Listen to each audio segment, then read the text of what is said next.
Smartest guys around are about to break it down like they've won the game a million times. Well, actually, they didn't really win the game at all. Survivor know it knows.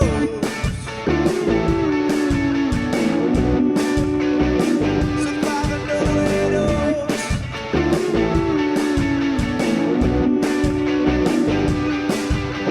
Steven and Rob went out and down.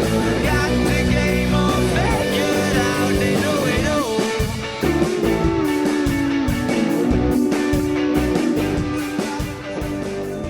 Yes, that's right, Stephen Fishback. It's a double episode of Survivor. Not a dud, Stephen. Not a dud. No, best episode of the season so far. Rob, were you singing along to the theme song? Yeah. Why not? Are you practicing for karaoke? Practicing. Yeah.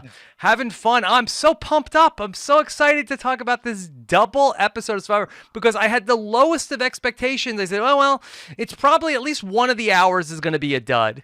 And most likely that they probably said, okay, of all the nights we could do double eviction or double boot tribal council, let's put two crappy episodes together. Let's get to the merge. It's probably going to be slow. It's been slow these first couple of weeks. And then both hours on its own would have been a really exciting episode to talk about here. We had the loss of our first of the returning players in Aubrey, and lot to talk about there as we break down Aubrey Bracco coming out of the game. And then it was the return of the combined tribal council, and somewhere Mike Bloom is pointing and laughing as Big Wendy goes home in the double tribal council. I totally get that reference, but can you remind all of our listeners who don't why Mike Bloom is pointing and laughing? Because that's what he did infamously when Malcolm went home during the live know-it-alls during Survivor Game Changers. So the first time in 4 seasons, the combined tribal council returns, and I thought that we saw some really great gameplay coming out of the combined tribal council tonight, and I can't wait to get into it and hear everything that Stephen Fishback has to say about this, and I'm so pumped up to talk with you tonight, Stephen. And you didn't even mention all the chaos at Edge of Extinction. The Edge is off it's off the chain. Charts? How off the charts? Chain charts. Yeah, it's out there. It's out there. Map, kind of the Survivor sort of motif. It's getting wild. Over on the Edge. We've got a lot to talk about here tonight as we break down 2 tribal councils and the end of the pre-merge, it looks like, as next week is going to be the merge. Somebody's going to come back from the Edge, it seems.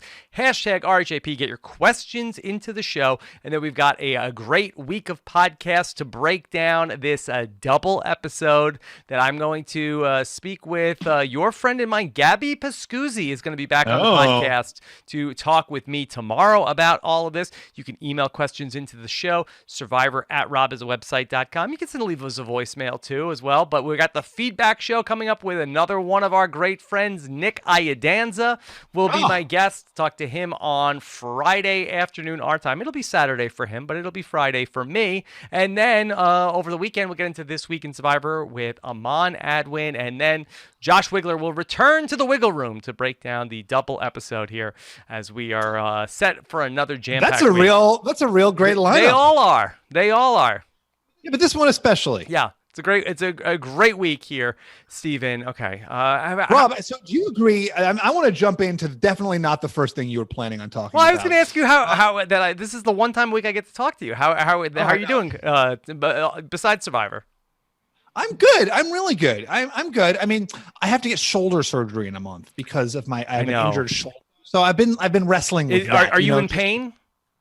I'm in pain. It's not like horrible pain, but I don't love getting surgery. I don't think anyone loves getting surgery, but I've had quite a few of them.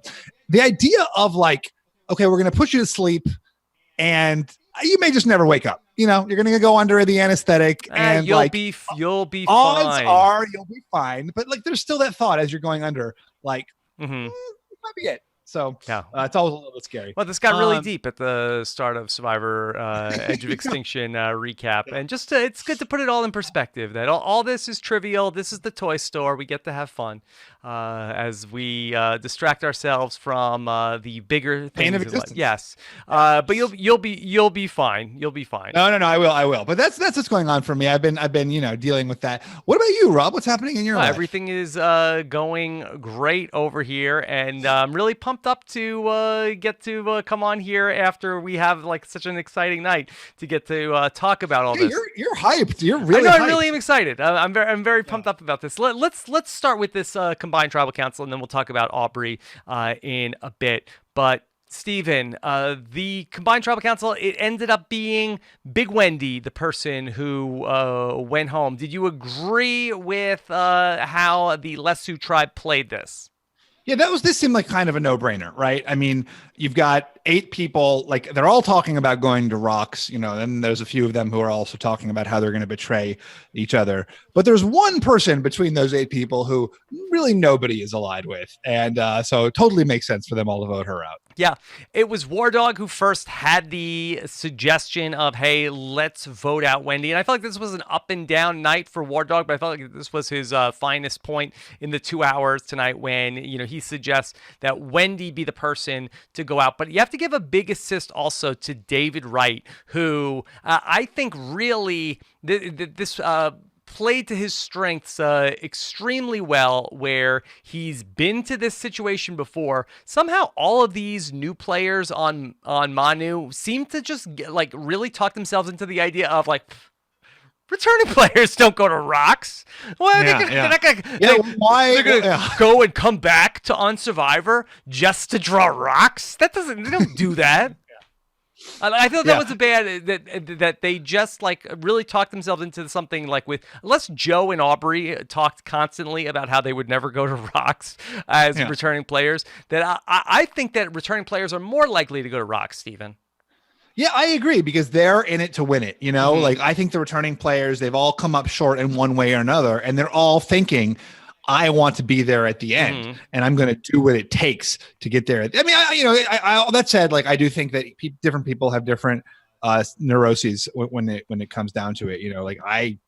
Me coming back, I was I'll do anything so that I'm not in a losing spot. Tasha coming back, she was I just want to be there at the end. So I think that, I don't think you can generalize. Everybody's different, but I do think that the mindset of the returning player, especially when it's okay, this is the right move. Okay, nobody's going to kill me for making the wrong move here. I know that the right move is to stick with my tribe here. So if I'll leave it to chance. And I feel like that the first time player is more likely to. I don't know if I'm ever going to get another chance to play this game, and this could be my Survivor, career here out on day 15 with a rock, and that's the end of me on Survivor. And I think that the first time player is more likely to flip.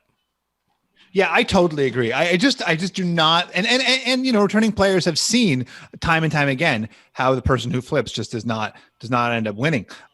So I totally agree. There wasn't really any rationale for that insight, right? That returning players don't go to rock. I think that Victoria was the first one to say it, but then Eric and Gavin were like, yeah, that makes complete sense. Definitely, they're not gonna. The returning players not gonna go to rocks. But David, it seems like wishful thinking. Yeah, David Wright, I thought, did such a great job, and I have to feel like that he knew what he was doing there, where that he almost had Wendy sign her own death warrant in the game, where when he stood up and said, Wendy, can I come talk to you? And then it wasn't so much he talked to Wendy, but when Wendy whispered back into his ear, I felt like what is she telling him? And I think that anybody who saw Game Changers knows, not to say that anybody misplayed that night in any one way or another, Stephen. We don't need to rehash any of that, but I felt like that there was so much whispering, and I felt like that we as viewers were sort of in the minds what is Kelly saying to War Dog? Okay, what is Lauren saying to this person? And you really have to wonder. And once she's talking to David, it's all right, let's just get out of this alive. Well, but she wasn't fooled by him, and I actually think who wasn't fooled by him?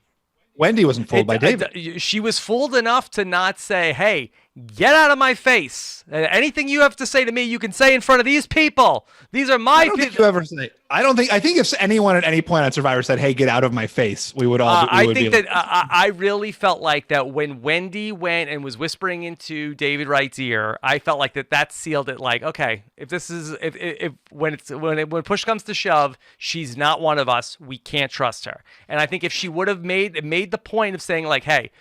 I don't want to whisper with you. You say what you have to say in front of my people. I think it would have given them pause. Maybe not the ultimate decision, but I think that maybe. I mean, they for all their talk about let's go to rocks, they pulled the ripcord.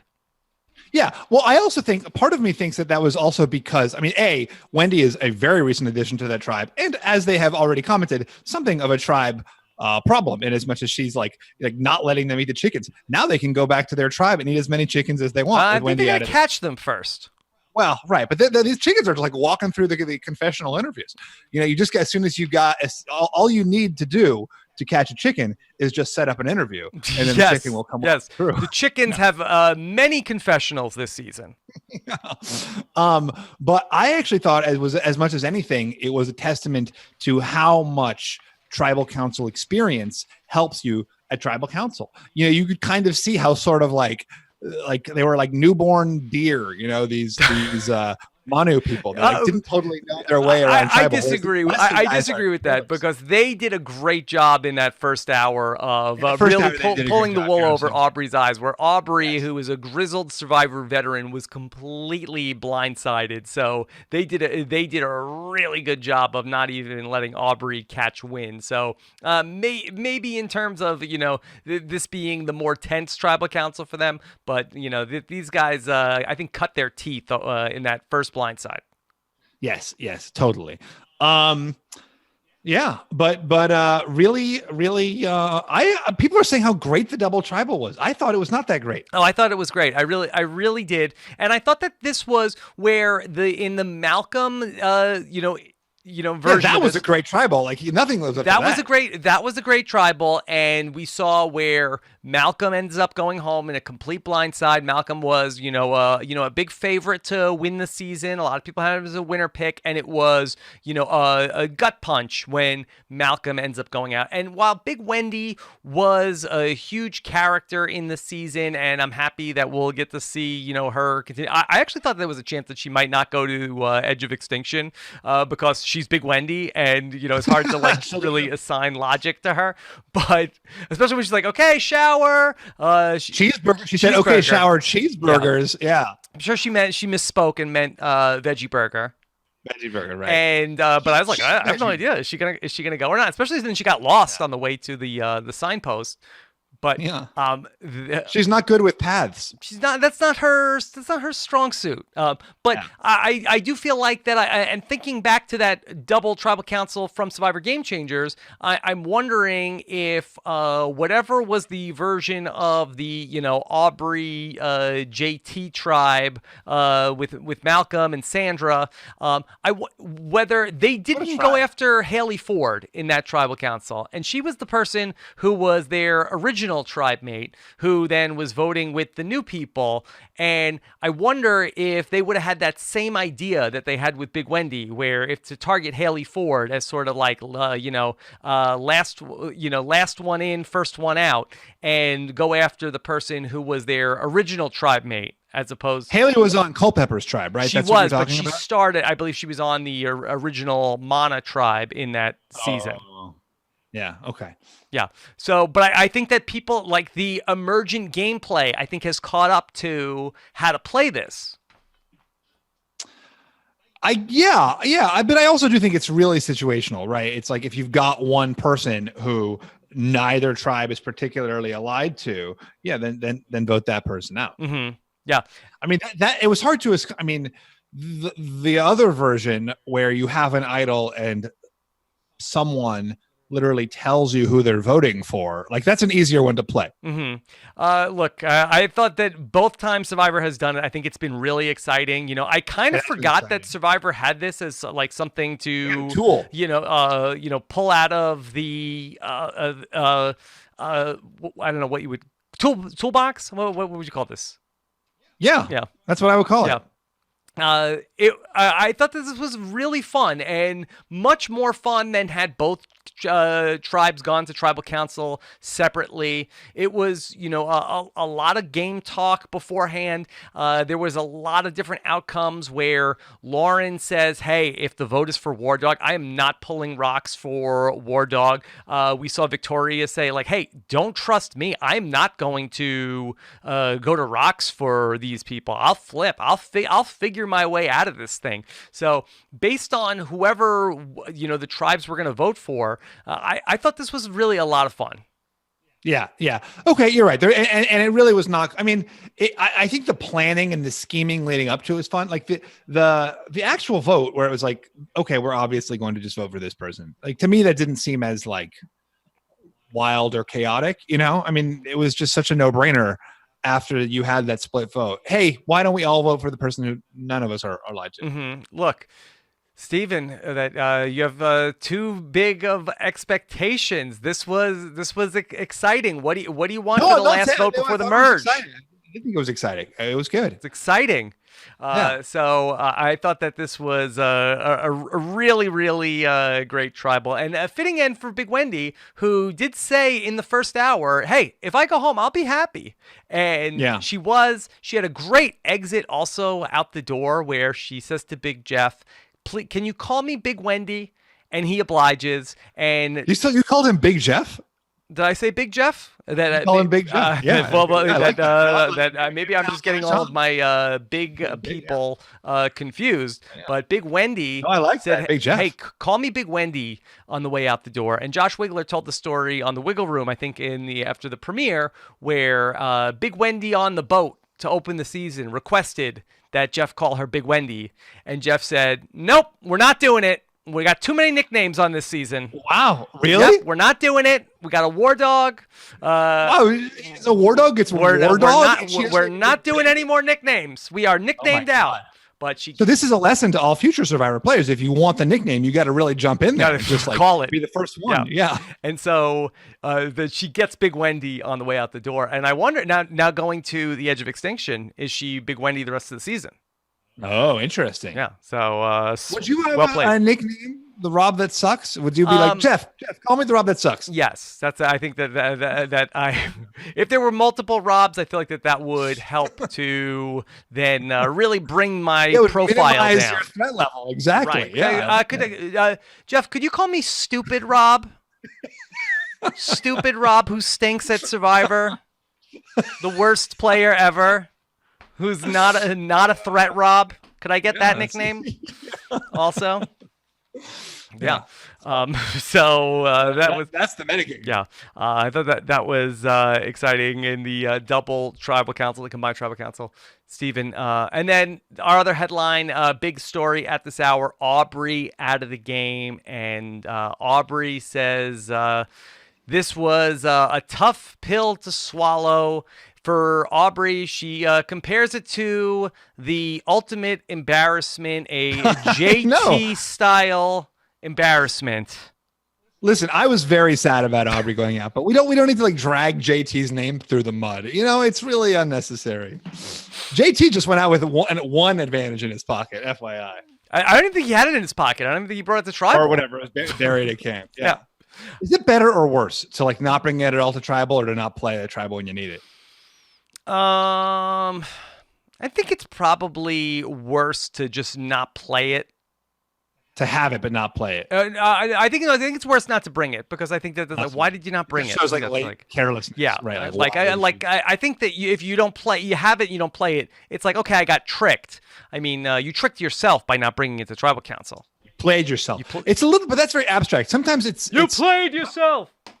It's my the challenge that I faced with my thing was that.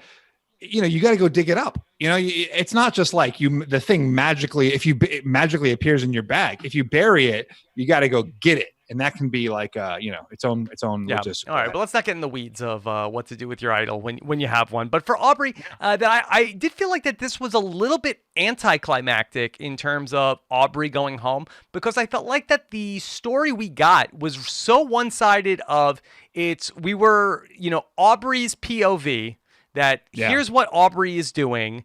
And we didn't really get to see the other people that Aubrey was working with, talking about any other plan other than, okay, we're just going to blindside Aubrey.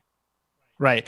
I hear you. I actually kind of liked it. I think we often give Survivor crap for, it's always like, that they don't show us sometimes a full-fledged story because they're so focused on the, like, is it X or is it Y thing. Mm-hmm. And I thought this, like, taking a different tack this time where you really got inside Aubrey's perspective, even as it did look like she was about to be blindsided. I thought that was kind of new and refreshing, to be honest with you. It wasn't about, is it going to be Aubrey or not? It was more like, how is it going to be Aubrey? Yes. So you felt like that just sitting there watching, this is like 100% Aubrey is, going to the edge of extinction tonight. And I didn't think 100%. I mean, there was always the chance that it would be Wendy, and Aubrey had an idol. So there was always the chance that she would play that. And then this extra vote, and who knew how that could affect things. But, I really liked that they took a slightly different, because it is typically like, we could do Aubrey or we could do Wendy. Which is it? And I think we often, like I was saying before, like I think we often criticize Survivor for really, we don't see as much of the players' mentality because they do have that need to do that. And so here they're doing something different. I liked it. They really showed these new players who had this plan. They put the plan into action. And meanwhile, you also get Aubrey's perspective, who is pretty much completely gulled by this plan, right? Totally fooled. Mm-hmm. And but at the same time, she's kind of, in her head, she's putting her plans into action. So I thought it was a little bit different, and I kind of liked it. Yeah, for Aubrey, that she goes through the conversation. It's Victoria who says to her, hey, I want to work together. And probably for Aubrey, she's just so excited to hear somebody saying that they want to work with her for the first time in this game. It looks like that she has the opportunity to do something, and this is the plan that Victoria has with Gavin and with Eric of, okay, let's tell Aubrey that we'll get this girls thing going. But then it ends up hitting a bump in the road where Big Wendy, Big Wendy comes in, and Aubrey says to Big Wendy, okay, let's talk shop here. So I need to know, what kind of player are you in this game? And Big Wendy is kind of like, say what now? What do you mean? And what game are you referring to? We want to know, are you open to doing something, to working together on a vote? And where would you like to go from here? I mean, basically, like, Aubrey is kind of saying to her, and I don't know what conversations Victoria and Eric and Gavin had with Big Wendy prior to this, but I mean, it kind of was like, hey, do you want to get voted out tonight, or should we vote out somebody else? And Big Wendy was like, yeah.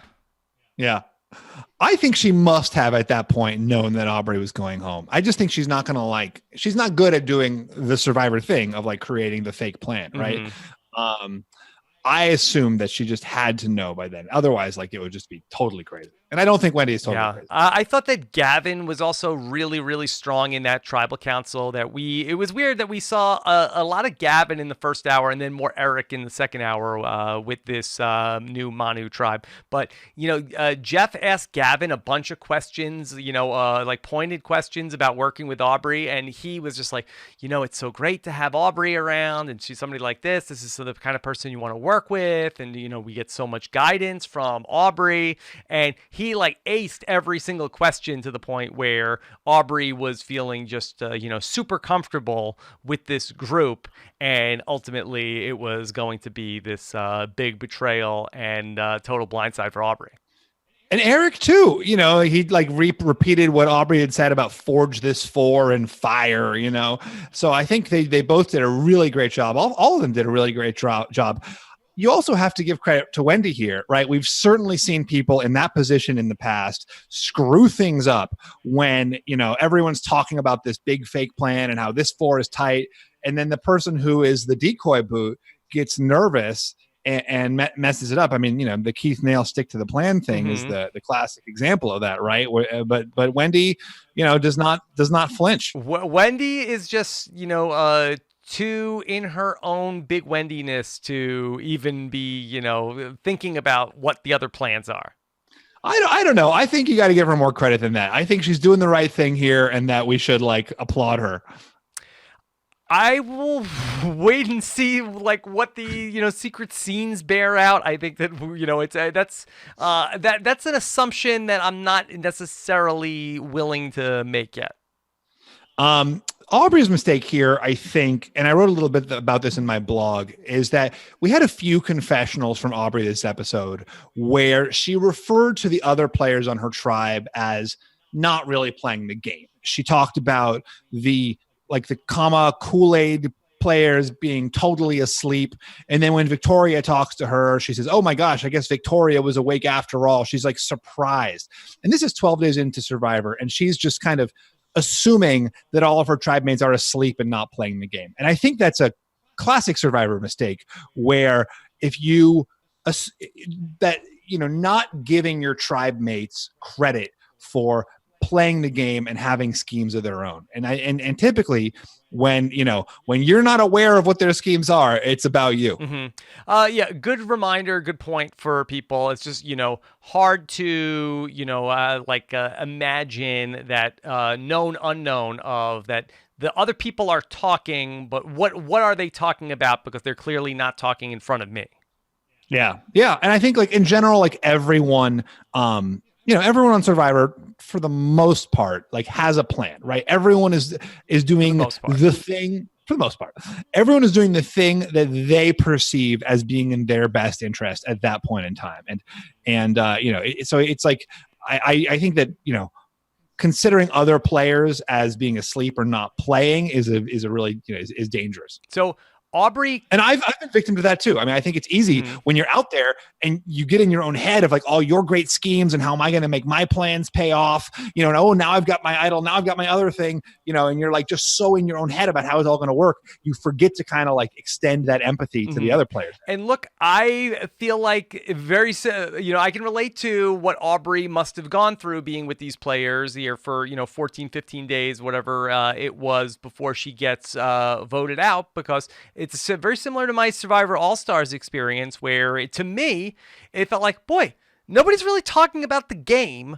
And that whatever conversations we're having, like, oh, should we just get rid of Rob? Yeah, okay, that makes sense. Okay, good. All right, we're done here. And so they were just like very, very open and shut conversations that were had about just get rid of me. And to me, it's like, boy, this is nothing like the Amazon. All we did was talk about the game. There's a lot of strategy talk there. And this seems like, I don't know what these guys are doing. Yeah. Yeah, no, I think that's it. I think that's like when it seems like nobody's talking, they are talking, and it's about you. Sometimes it's a very quick conversation that they're having. Yeah. It's not a lot when it's easy tribe decision. unanimous. Yeah. Do you think, did Aubrey...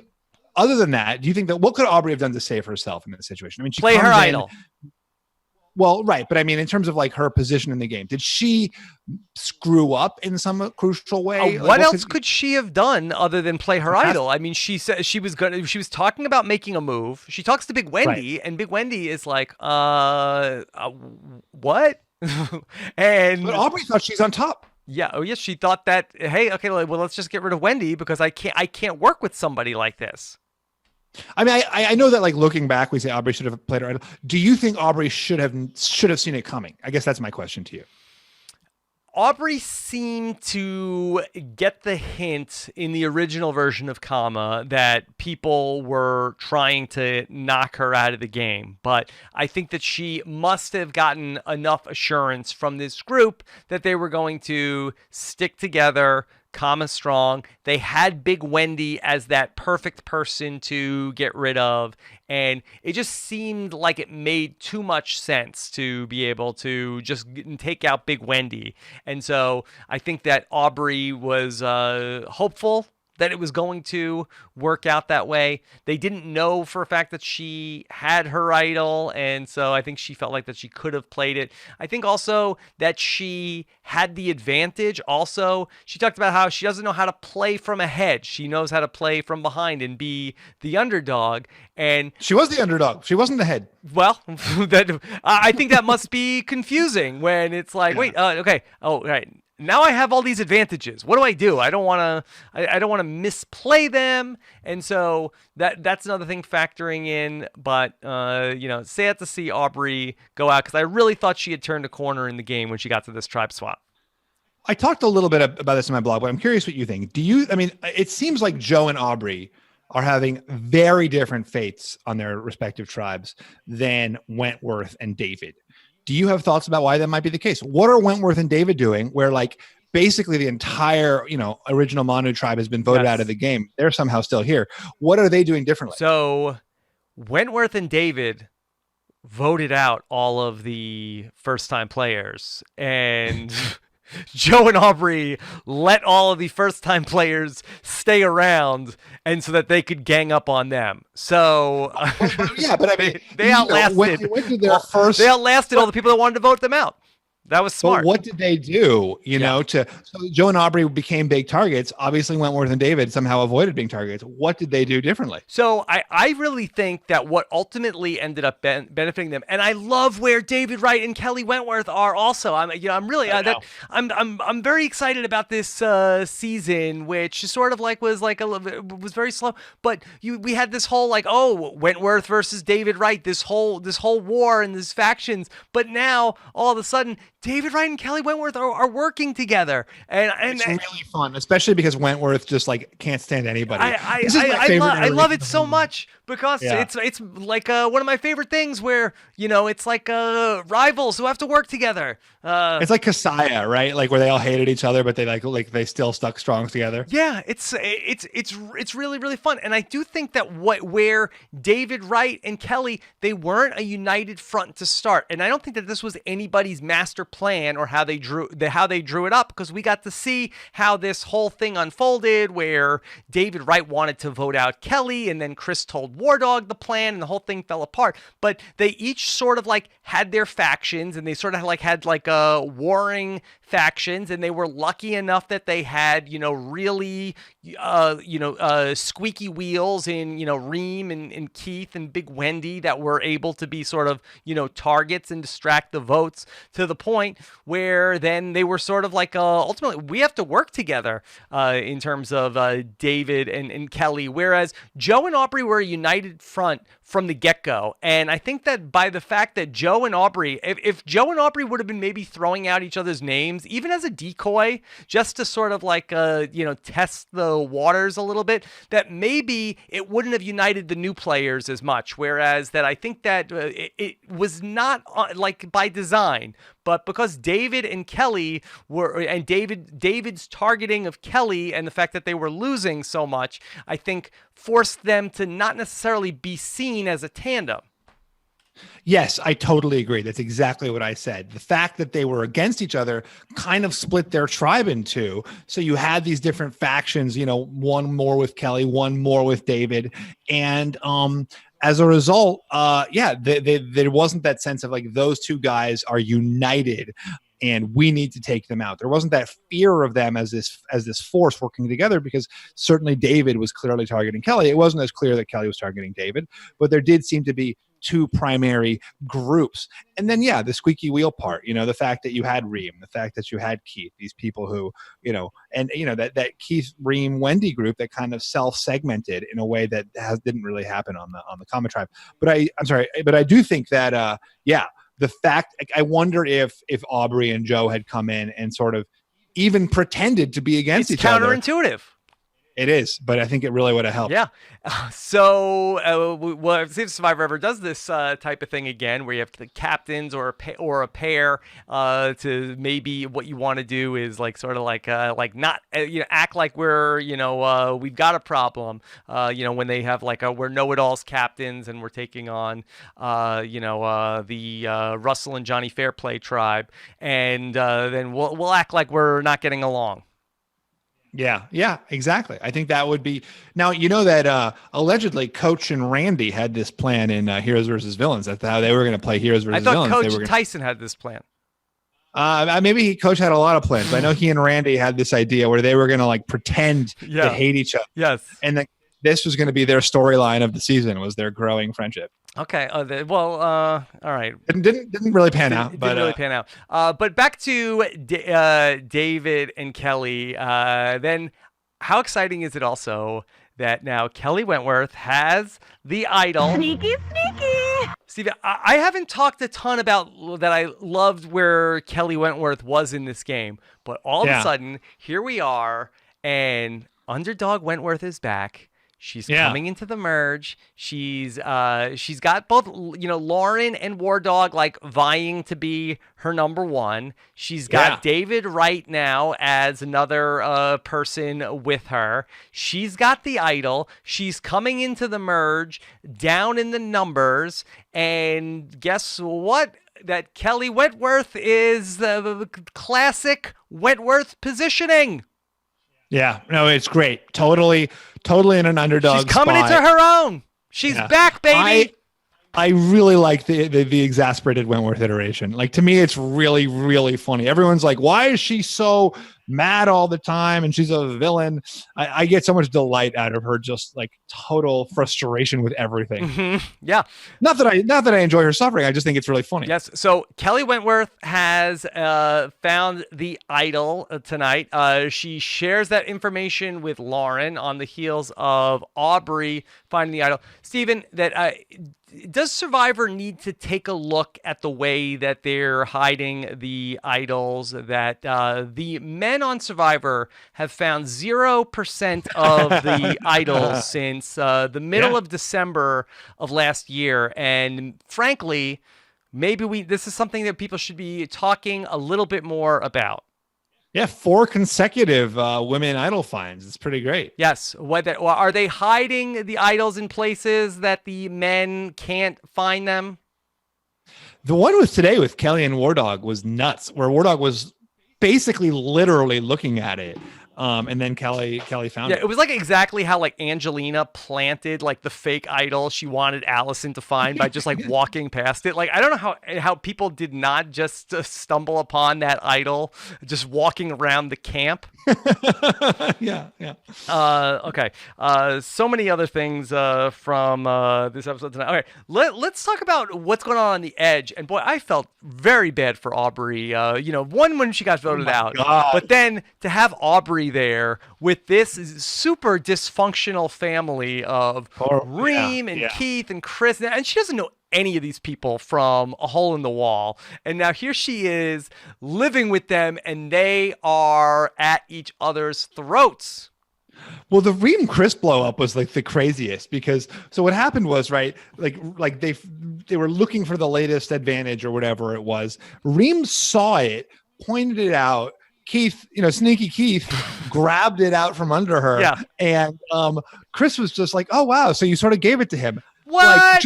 What are you saying? What are you saying? Like gave it to him? Is that what you're saying right now, dude? Is that what you're saying, bro? No. You're gonna lay up a volcano right now, dude. I can't even with you. Steven, cut it out right now. I swear to God, bro. I swear to God.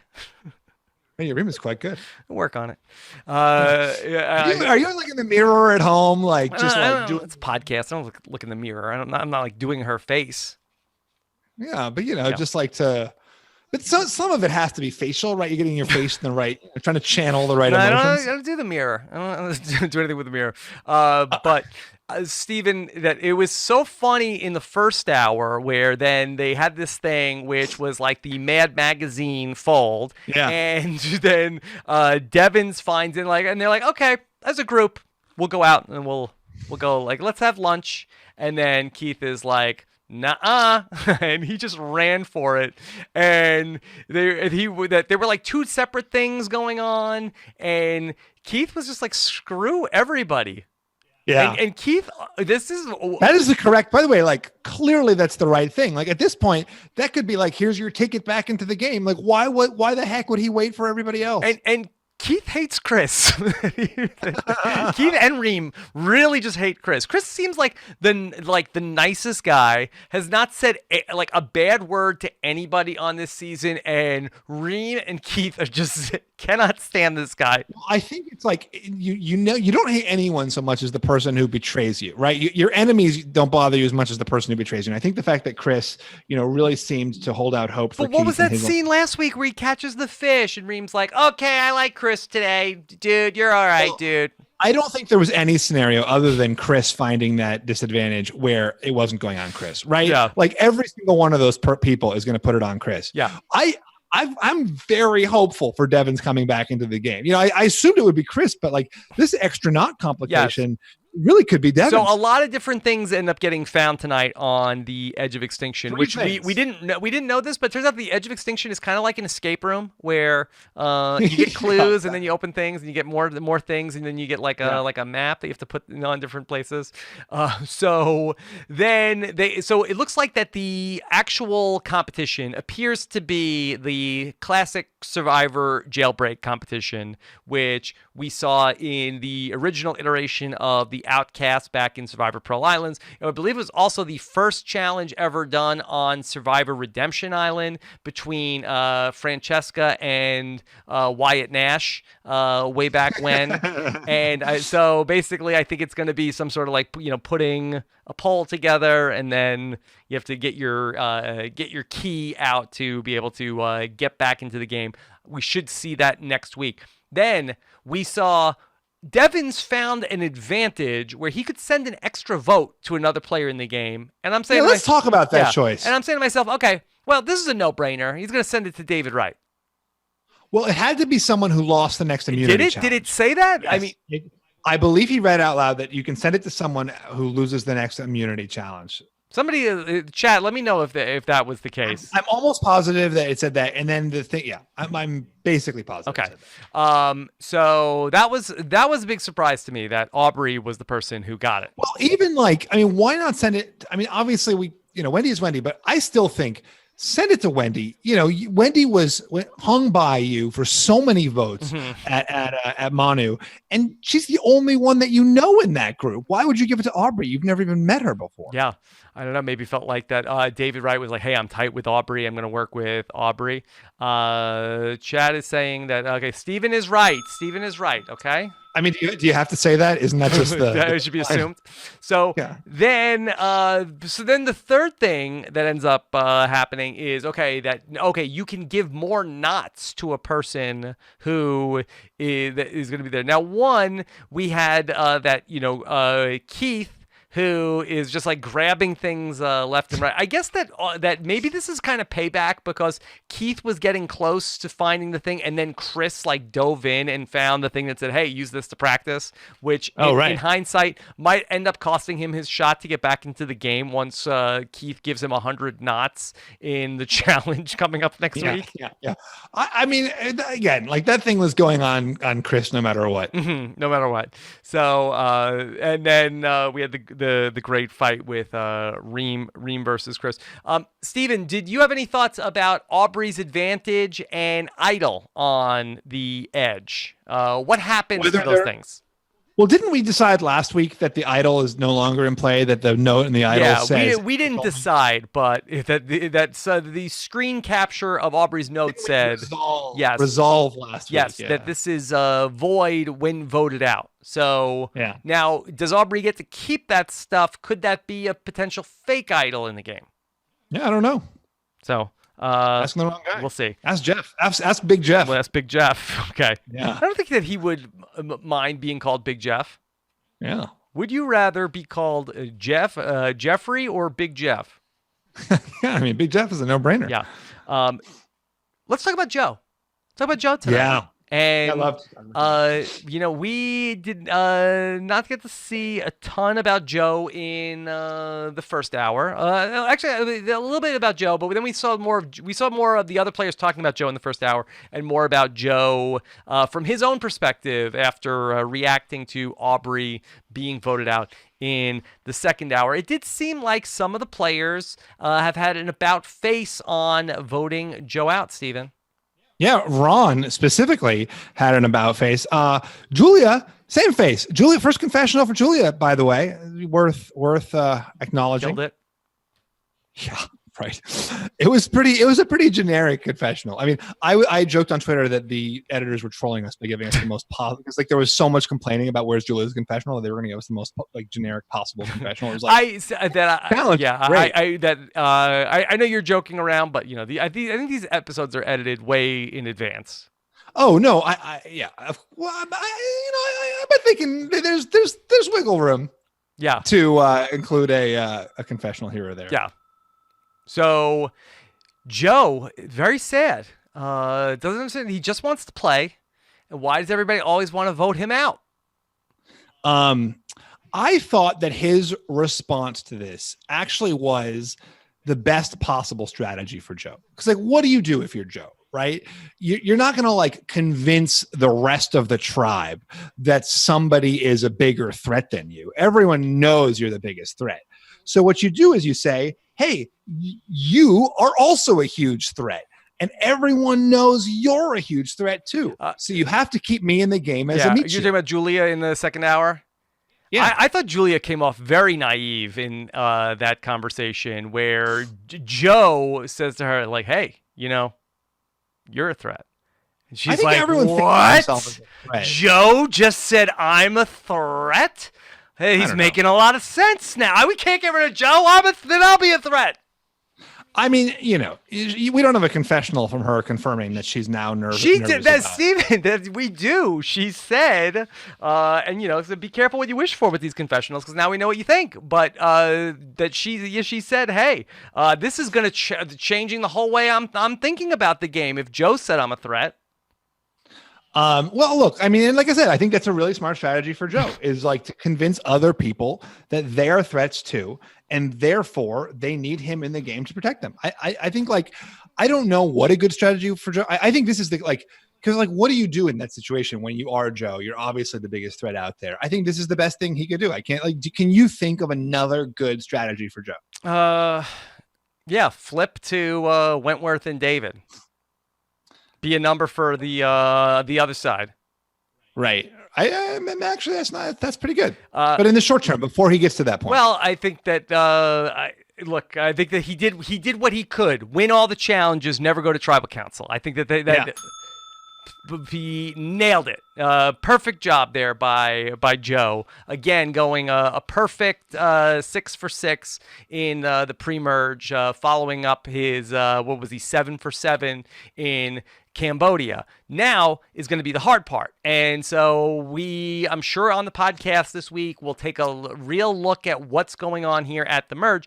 And I wonder, is it possible that now it's almost like I wonder that we have, you know, these 4 people that are coming out of Manu in Kelly, David, Lauren, and War Dog. Okay, so that is the sort of like the on-the-nose obvious 4 that are going to be targeted. Could we see there be a fight for one half of Kama? Will Kama come back and reemerge, and we're going to see somebody come back from the edge, and it could be another person from the original Manu if it's not Aubrey. So could that person be another number for Manu? And then plus Joe, and then maybe one other person. I'm not sure if we have the majority yet because I'm just speaking extemporaneously. Yeah, but what's her name? Aurora. Yeah. Joe and Aurora switch over to Manu, and now I think you got something.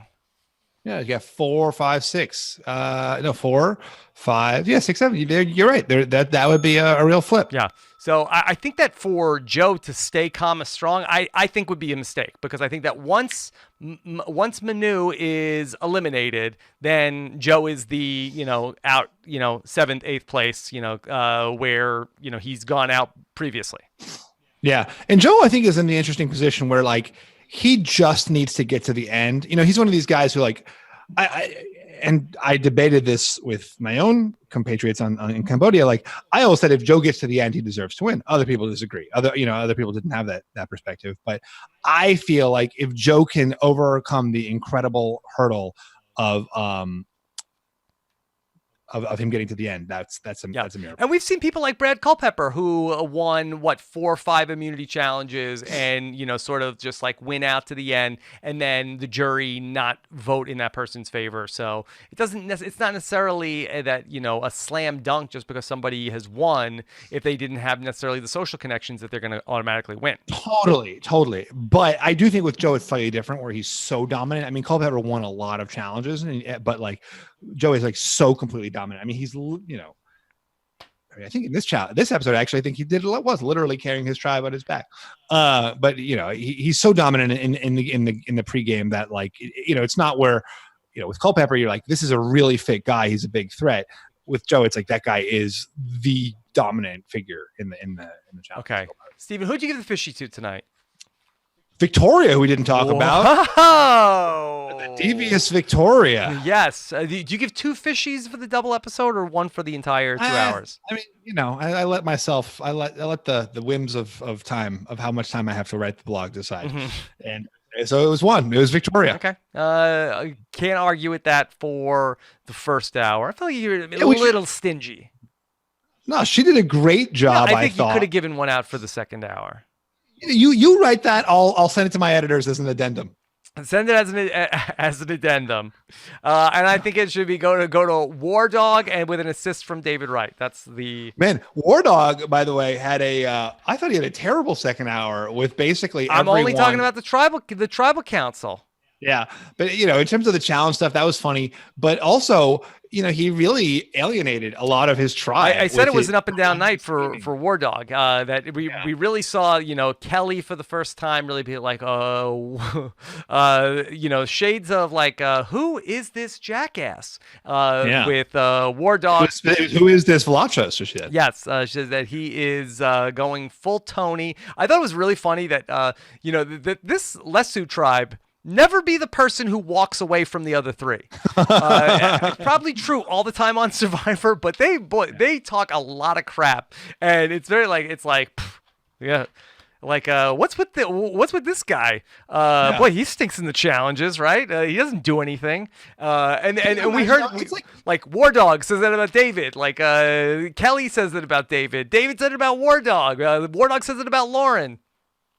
I mean, these guys have been together nonstop for 2 weeks. They have won almost nothing, right? Like in terms of the rewards, they're probably, they've got the worst beach, right? They have the terrible tribe beach. Like they probably are eating and sleeping almost negligibly. Like their brains must just be like on, about to shut down. Yeah. Okay, Steven, your brain's not going to shut down, right? Never. No, not okay. yeah. All right, we're gonna start to get to your questions. Anything else you want to say before we jump over there? No, well, we hit it. Okay, all right.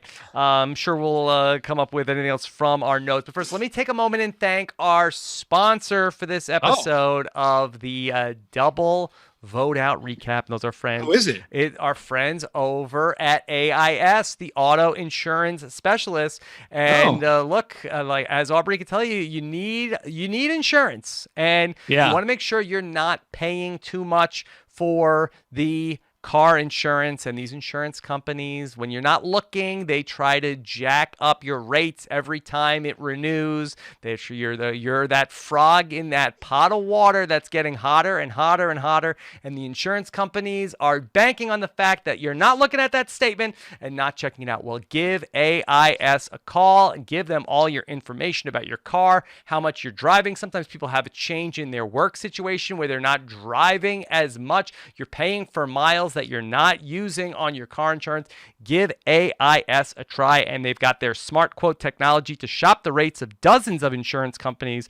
You could check out a new rate in just a few seconds. You'll give yourself the fishy for doing such a good job of making sure that either A, you are now saving money on your insurance and you can buy much more fun stuff than car insurance, or B, give yourself a pat on the back because you might already have the lowest rate, but you could sleep better at night knowing that when you get a hold of AIS, the auto insurance specialist. Go to AISinsurance.com/Rob. It's the easiest thing you're going to do today. Call 1 800-777-4AIS or AISinsurance.com/Rob. Don't make your next insurance payment until you check out the rates with AIS at AISinsurance.com/Rob. Okay, Steven, let's go ahead and get to our questions tonight. All right, Survivor Brent wants to know, can the Lesu 4 pull it together with their 2 idols and Mott Singh the Kama 8? Yeah, I do think, and I think I first heard Mike Bloom say this on the RHAP B&B about, could this be a Samoa-esque season here with the Lesu 4 being that group that comes together against this big Galu-esque tribe over at Kama? Well, so he was really asking the right person, Mike Barassi. Yes. And Barassi was like, let me tell you a thing or two about Samoa, okay? If they would have let me in there, you would have seen some real fireworks. Russell Hantz ain't got nothing on me, I'll tell you. But so do you think, is it possible, Stephen, is Lesu the little engine that could chugga choo choo? I really think so. I definitely think that we're going to see David right there at the end. I mean, I think maybe David Kelly, right there is going to be there at the end. David right there at the end. Maybe I'm feeling good about Devins for the long haul. I mean, he was my winner pick, and then I was heartbroken. You're really calling your shot. So Devins is coming back in. Devins is tricky because he's such a great narrator. It's hard to gauge. But I think I feel good about Devins for the long haul in this game. I guess, could we handicap the Jailbreak challenge? I mean, who do you think is going to be this person? We have to call it right now, and now give Chris a million knots. Yeah. Okay. I think Devins. I mean, I'm calling my shot with Devins. Really, bro? Are you sure? Reem is my number. Reem is definitely not my number. Yeah. I want Reem. You think I haven't broke out of jail before, bro? You really think so, dude? Yeah. You're gonna have to start practicing your Devins impression. You think I haven't done hard time, and gotten out? Yeah. Been on the lam, bro? So, Devins, does he strike you as a Jailbreak guy? I think Devins was solid in the challenges. He was pretty good. I mean, it's definitely not going to be Keith. I don't recall any solid Devins moments from the challenges. He was never behind. Devins was not. Are we wasn't sleeping like on Aubrey? Aubrey could be the person. She's had a lot of experience with Survivor challenges. I'll tell you what, I think Big Wendy was no slouch in those challenges. Big Wendy, even in spite of her like broken ankle, she's like. I mean, obviously, running up these beams and things. He's really a beast. Swimming, though, I think is her main strength. I don't think there's going to be a water component. Yeah. But I think you've got a lot of competitors. I'm willing to rule out Keith. Okay. Keith, it doesn't seem like his strongest, but it seems like if Chris loses, that feels like a win for Keith. Yeah, exactly. He gets the moral victory that he craved. I hate Chris. He's getting on my nerves. I can't stand that guy. I'm not doing it for him. I'm doing it for my family. Screw Chris. What is his problem? Devins. I don't even like that guy. Okay. Let's go to John. John wants to know, should Kama have thrown the immunity to blindside Joe? It's a little hard to throw the challenge too when Joe's doing everything. When Joe is literally entirely responsible for the challenge, they would have to like restrain Joe. Yeah. Especially with when he was hitting the tossing the rock like Chris Noble. Oh my God, that was something. But Gavin right in there with some rock tossing. Yeah. Both doing a great job. Okay, Steve, just like the Cleveland Browns, just right in there with the. That's right. Okay, what about Fiona? Fiona, would it not have been a good plan for Lauren to use her idol unless you could get out whoever they wanted? Well, I've heard a lot of people on Twitter saying you had 2 idols, not one of them were used. That's kind of risky with this potential rock draw. Yeah, I guess so. But do you feel like that Lauren should have played her idol here? I don't know. I think it would have been a real big guess. It's 4-4. You know that you're a potential limit target. If it does go down to rocks, you're still one of 8. I don't know. I don't think it's my instinct is that no, she shouldn't, but I don't think it's like as obvious as maybe my gut says it is. I don't think she should have used the idol. I thought that both her and Kelly did the right thing tonight by not playing their idol, and I thought that their Big Wendy plan was sound and also, executed well. And, if it seemed like things were going sideways leading up to the vote, both of them had their idols and could have played it, but I think that they were feeling like everything was going according to form. Well, they were right. Yeah. So if they were right, it means they made the right decision. That's exactly what we say. If things worked out in your favor, then you were correct in everything. Then you did it. Okay. Yeah. All right. All right. Stacked in FL wants to know if Aubrey makes it to tribal, do you think she can still use her idol in a vote? It is dead. That is done. And I think that Dalton Ross had tweeted that he is going to have it the answer in his recap. But I think that our rampant speculation is sound, and I would be very surprised if we hear anything else other than that Aubrey's idol is done. I think that there is a potential that if Aubrey comes back into the game, maybe she could use it as a fake idol, but I do believe that its powers, once you walk through that the portal, whatever the archway is, all your stuff. I'm really excited about the reveal next week. Mm-hmm. I think that's going to be really fun just to see people's lose their minds when the eliminated players come back. Yeah, how do you think it's going to go down? Because it looked like that they're bringing them out like, hey, look who's here. And so do you think that it's going to be like, okay, everybody just pop a squat, sit down, and now we're going to watch this all play out? Or do you think there's not going to be any sort of this tribe is going to compete against the players that are in the game for something? I mean, I wish it were the latter. I think that would be really fun. I mean, that was fun in Pearl Islands, where they just really, they won and they had to win their way back in the game. I thought that was really fun, and because it just showed how much they wanted it. But I ultimately do not think that is what is going to happen, because clearly they want someone from the edge of extinction to come back into the game. Mm-hmm. They don't want to risk that not happening. So obviously, the knots that are happening to Chris. Not exactly. All right. Always listening for your puns. Working on it.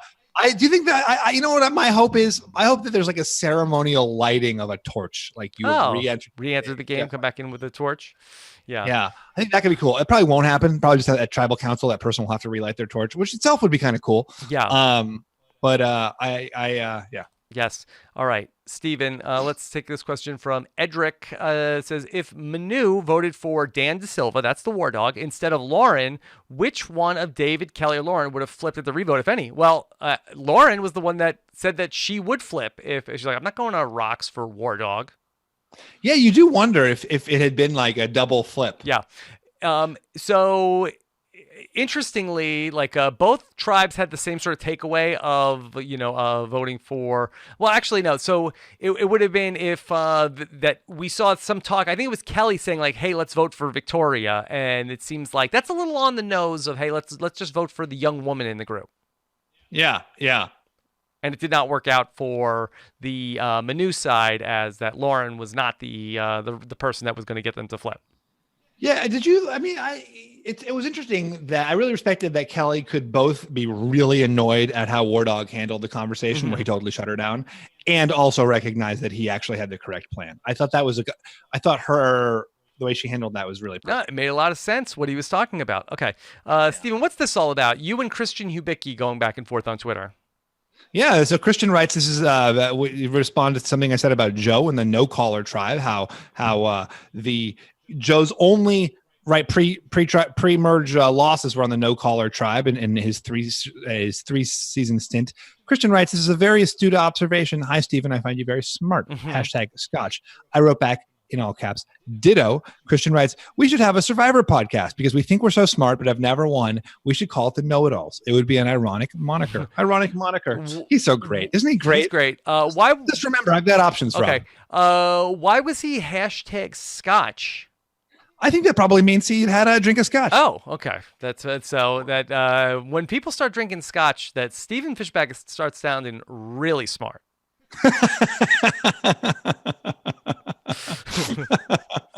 He's making a lot of sense.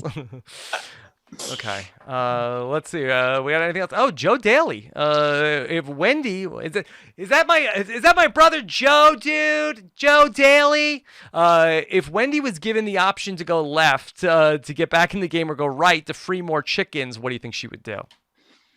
That's an interesting question. What do you think? What is she, the Daenerys Targaryen of chickens? The I breaker mean, of chains? I know that we're The not mother allowed of chickens? to talk about the Sia stuff anymore, and like, oh my God, she's going for the Sia money is like a very cold take at this point. Ice cold. Do you think that she loses out on the possibility of Sia money by being out pre-merge? That like Sia is not going to even remember who Wendy is by the time of the finale. So there's a place called the Edge of Extinction where players go. No chickens on the edge of extinction. They will find their way to the edge of extinction. And if Wendy is on the edge of extinction for the rest of the season, there will be like there will be like a crate that will show up, and Keith will open it up like, it's chickens, and then Wendy's, oh no, she'll build a boat and then push them out into the ocean. I hope that's what happens. Yeah, so it'll be more drama there. Okay, what about Will? Will Donnell wants to know, it seems the golden boy Joey Amazing has ditched his prior plan of trying to not look like the challenge beast that he is. Yeah, that was a very short-lived plan. Do you think just making an alliance with Julia is enough for him, or will he have to step his social game up even more? Here's the way I'd like to rephrase that question. First immunity challenge, Steven. Okay? Yeah. Is Joe all in, or... Yeah, of course. Yeah. So there's no other course of action for Joe. Joe is in it to win every immunity from here on out. Individual immunity. That would be so dumb. The idea that like Joe should deliberately throw challenges to me is so out there, because it's not like they're going to forget who he is. Oh, he lost a challenge, so he's obviously not a threat anymore. No, this is like an opportunity to get rid of the threat. But he's not going to win 11 in a row. So that the first time that you yourself in Tokachins all the more reason.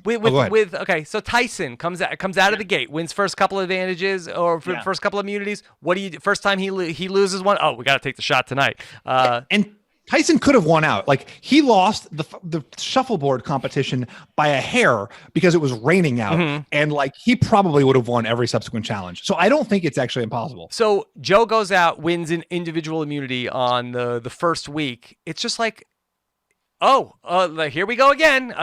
This is like, we got to vote out Joey Amazing. It's like that there has to be a different way. This is the definition of insanity. He won, I think, the first 2 out of the gate in Worlds Apart. He won the first 4 out of the gate. If he wins the first 8 out of the gate this season, I don't know, does that get him to Final Four? I don't know. But as soon as he doesn't have immunity, they're going to vote him out. But I think he's doing the only thing he can. Like I said, I think his strategy of making other people feel like they're targets and therefore they need him is probably the best strategy for him. I don't think deliberately losing challenges is a great strategy. Now, the thing that I will say, his saving grace is, as of next week, these players are going to know about the Edge of Extinction. So Joe is in a position of like, okay, vote me out.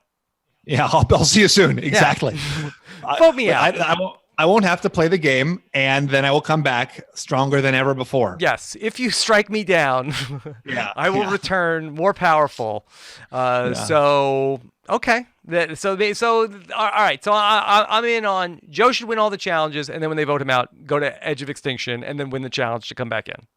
Yeah, and that's why there was some chatter with Survivor Joe Island, because like this twist really helps Joe out a lot. Made my winner pick. Yeah, well, yeah. I mean, the fact is, people are going to be much more hesitant to vote him out, knowing that he's very likely to come back, and they'll go after the biggest threat in the game, then Julia. Exactly. Do you think that if you were in the game, how would Edge of Extinction affect your calculation with Joe? Well, I mean, I would say, I mean, that if you now know what it's like there, I kind of feel like, hey, send him to the edge of extinction, Right, and wear him down. maybe he'll, be really depleted there. Where whoever comes back is like, oh no, it's terrible. It's so terrible. I'm like, all right, well, send him there for 20 days, and hopefully he doesn't get back in, and hopefully, somebody maybe that's been on a reward who we blindside on, later on in the game ends up, on the, coming back in. Yeah. I think that's probably the right move. Mm-hmm. Okay. But I don't know if I'd be so afraid of Joe in the game also. I mean, if I was somebody who was working against him, but I kind of feel like that I like, for me as a Survivor player, I like having as many targets in the game as me, because I feel like that whatever game I'm playing, I'm like Julia, I am also a big target in the game. And so that I want to keep as many other targets in the game that people are thinking about, as opposed to voting out all the targets to the point where people are coming after me. Right. I totally so agree I would with you. keep Joe around. I wouldn't be like you, like, Joe's got to go. Can't have Joe around here. You don't even know what you're talking about. You know what? I can't even like. I can't even with Joe Anglem. I'd say, Joe, let's go. That's the name of our podcast. Once after I start the know-it-alls with Christian Ubicki. Hashtag Scotch. Can't even with Joe Halo. Yeah. Okay. Let's do a couple more questions. All right. What about Adrian?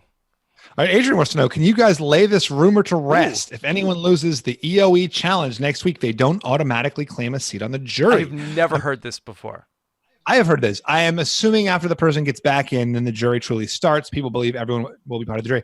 I've heard that if you wait until the end, you will be part of the jury. It does seem nutty that there would be a 15-person jury. They'll probably just let one more person back in, right, towards the end of the game. Yeah, I would think that there'll be somebody's coming in now, and I think somebody's coming back in later. But I guess the question is, to the losers of this challenge next week, do you think they are going to go back to Edge of Extinction, or? Oh yeah, okay, definitely. So why not?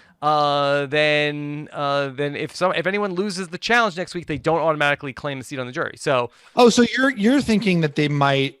That's interesting. That they might just like purge Edge of Extinction, and then I mean, I think that's a possibility. I mean, I don't want to go, off of just like, internet speculation. I think that's how you get yourself into trouble. Yeah. So, okay, we don't want to be in trouble here. I here's my plan. Let's watch the show next week and see what happens. Oh, I'll do that. That's a good plan. Yeah. Okay. All right, Stephen. What about Gabriella? Gabriella wants to know, putting aside how much we love Aubrey, I can't see. Okay, sorry. Was it the right move for Victoria? Gabrielle, let me tell you something. Steven gave the fishy to Victoria. So, of course, he thinks it's the right move. Yeah, it's true. Yeah. Any downside in this move for the trifecta of Victoria and Gavin and Eric? Yeah, one big downside is they lose a player who is loyal to them, who desperately wants to ally with them, and who is going to be a big target at the merge. I do think the threat of having all 4 returning players left in the game is a huge one, and they would be absolute morons to let all 4 players stay in the game. The 4 returning players, if they were in the game, would be as big a voting block as any of the remaining tribes, except for Kama. 5. There'd be four returning players, which would be more players that, as many players that are on Lesu, as many players that are as are on Manu. I think it's like you've got to get one of them out while you have the chance, or you deserve the humiliation that will happen to you after the merge. Yeah, I think it was the right move, because I really do think that the direction that we're heading is that it's going to be whatever returning players are left, plus whoever is left from Lesu and probably Aurora versus the new players. So if you're looking at the game in that way, and I don't know if they're thinking 4th dimensionally on this, but I think that that's the direction that they're headed. I think that was the right move to get rid of Aubrey. Yeah. Okay. It's just like, I mean, the returning player, like, you forget when you're in the game how much those bonds from outside the game are going to end up affecting things. I remember, like, one of my biggest regrets from Cambodia is not remembering the bonds that existed between the people, because you're like in the game and you think of the people and their situation within the game itself, and you forget like, oh, Tosh and Spencer are actually going to be really tight. It seems so obvious when you say it now outside of the game. And the same is going to be true for Wentworth and Joe, right? Like they are going to be really tight. And so I think that, it's nutty to, it would be nutty to let these people stay in the game. And you assume that David and Aubrey know each other. Yeah. I feel like that David and Aubrey are probably like friends in real life, whereas that Kelly and Joe played Survivor together, but I feel like that they have had like differences together, so maybe they're not necessarily on the same page, but I feel like that, just from like socially being places with David and Aubrey, like they are definitely friendly. Yeah, and we have those like Survivor nerd meetups. Mm-hmm. Yeah. Okay. So is that for just the nerds from Survivor meetup?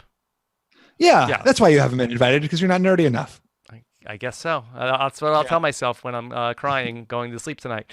Let's do a couple more questions. Lorenzo, now that the merge is coming up, what's the best move for Joe? Should he and Aurora try to get in with Lesu and try to pull off the Edge of Extinction returnee to make 7? Lorenzo, it's almost as if you're listening to this podcast. It's exactly what I think.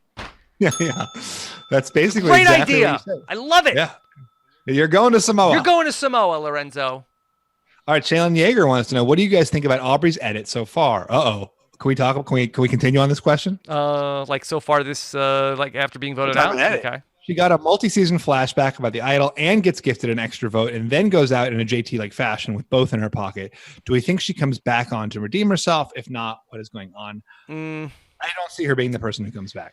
Yeah, I think she got voted out, and then was talking about. I wish we would have spent more time with Aubrey on the Edge of Extinction. It was like I felt like that we don't really get final words. Like we saw like a couple seconds with her when she got to the Edge of Extinction, but I wish we would have got a little bit more time to process this. Yeah, I think that Aubrey is a great character. She's a beloved character. Great narrator. Great narrator. The Halloween thing I thought was a little forced. Of like, hey, I'm a witch, and who are my black cats here? And it's Halloween night. I'm David S. Pumpkins. Any questions? Yeah, I don't know. I mean, I don't mind that stuff. Like, it was better than like some of the Ryans. That's a ways back. Yeah. Okay. But I do think in general, Aubrey she's just like a good narrator. She's someone that the viewers already care about. Great narrator. Yeah, great narrator. You bring back someone like Aubrey and, you want to give her, she's very open with her emotions. She's very strategically astute. Of course, you're going to give her a lot of confessionals. Do you think, Stephen, will we see Aubrey 4.0? I don't know. That's a tough one. Yeah, why not? Sure. Yeah, I'll send it to Samoa. Send it to Samoa. Aubrey 4.0. Yeah, why not?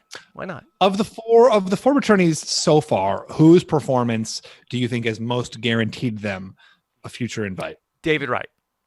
I think David Wright too, but I would say Aubrey. But I would say that David Wright, with the biggest reason being that this is only the second time out for David Wright.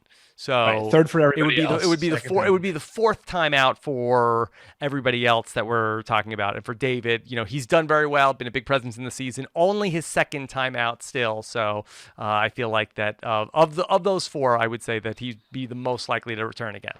He had a very funny confessional today, interesting confessional where he was talking about how all of his friends are married and have families, and all he has is a 2-bedroom apartment and a bookshelf with some DVDs on it. Yeah. Do you think David is still watching DVDs? Is he not streaming? Yeah, maybe it's like DVDs of like Family Guy seasons and stuff like that he's worked on.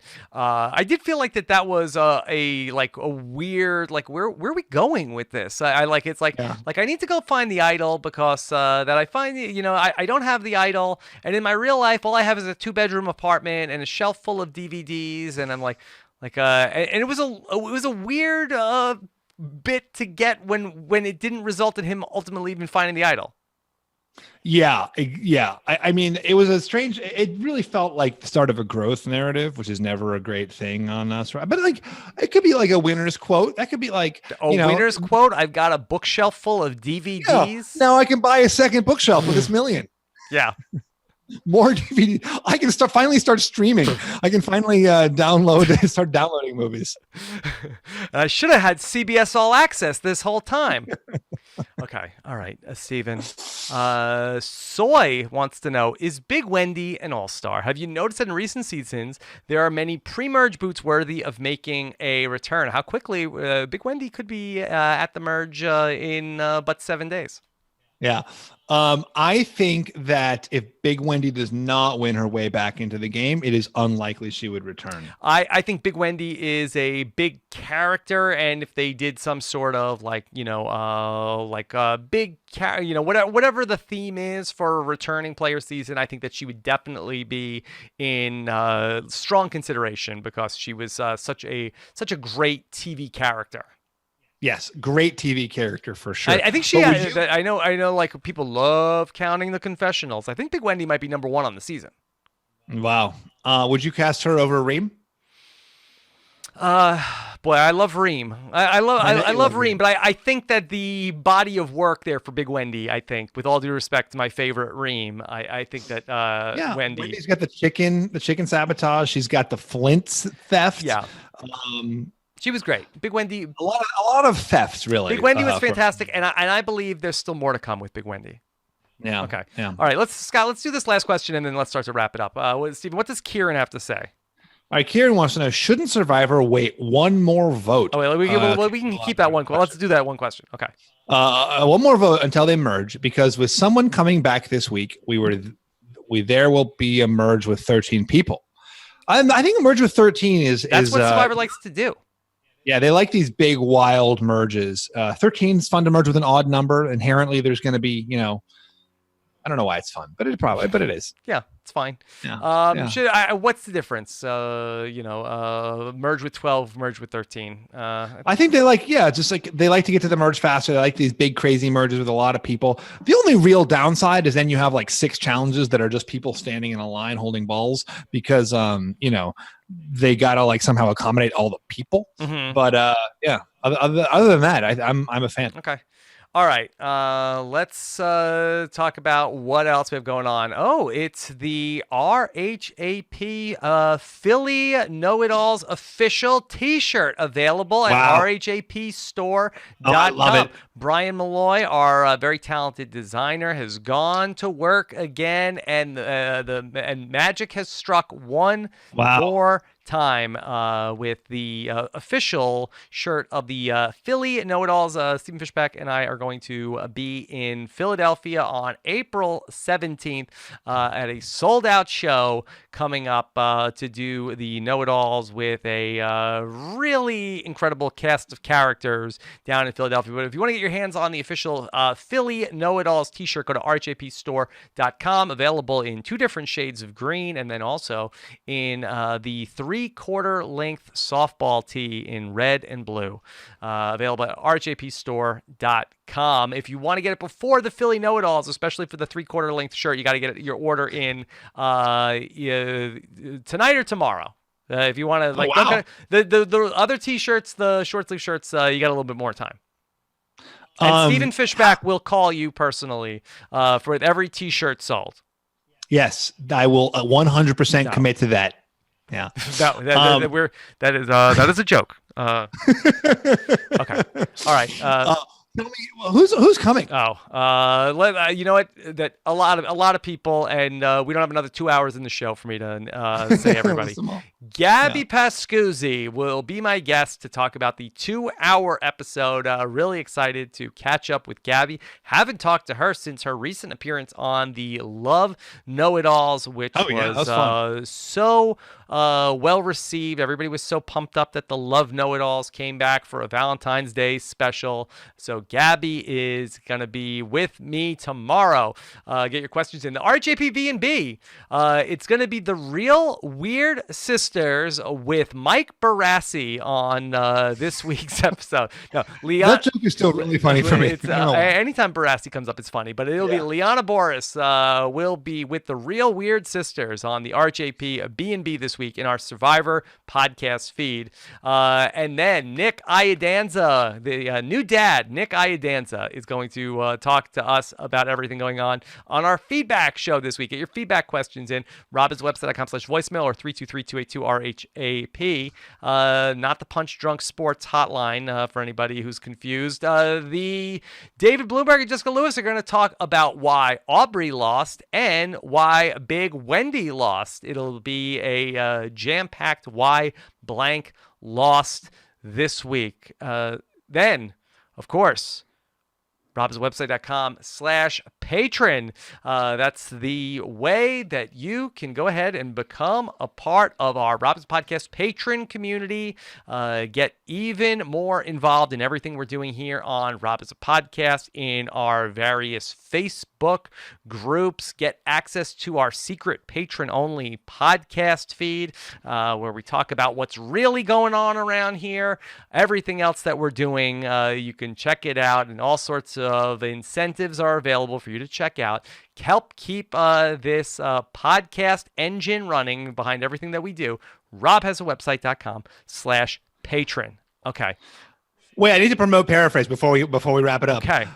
Sam Lipsight still on the latest episode. As you know, I do one every 2 weeks. Yes. Well, this is really cool. Our friend Nick Iadanza and your imminent podcast guest, he emailed me. He's going to use the latest episode of Paraphrase featuring Sam Lipsight talking about his book Hark in his classroom. He thought it was such a good example of an author discussing their work that he is going to use it as a pedagogical tool. So now I can say, it being used in classrooms around the world, or classroom around the world. In a classroom somewhere in the world.